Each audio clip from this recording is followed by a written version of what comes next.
বুয়েটে নারী শিক্ষার্থীকে ধর্ষণ ও হেনস্থার অভিযোগে সুশান্ত রায় নামে এক বুয়েট শিক্ষার্থীকে গ্রেপ্তারের দাবিতে মধ্যরাতে উত্তাল হয়ে ওঠে পুরো ক্যাম্পাস।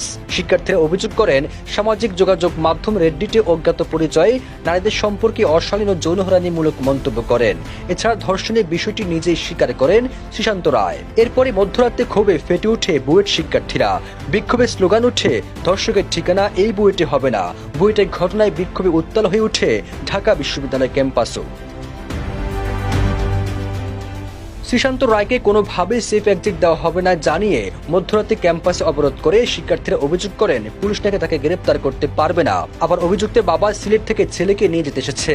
আমাদেরকে তিনি হুমকি দিয়ে বলেন, মামলা দিয়ে শিক্ষার্থীকে জেলে ভাত খাওয়াবে।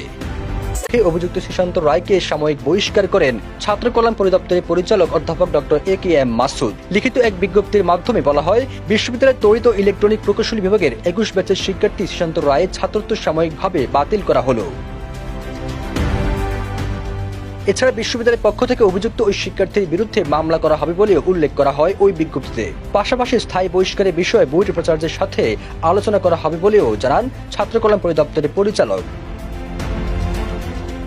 পরে মধ্যরাতে শিক্ষার্থীদের দাবির মুখে বিশ্ববিদ্যালয় প্রশাসনের পক্ষ থেকে মামলা দায়ের করা হয়। বুয়েট প্রশাসনের দায়ের করা মামলায় ওই শিক্ষার্থীকে গ্রেপ্তার করেছে চকবাজার থানা পুলিশ।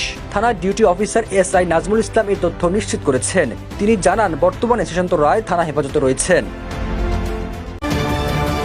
চ্যানেল 10 সত্যের সন্ধানে আমরা।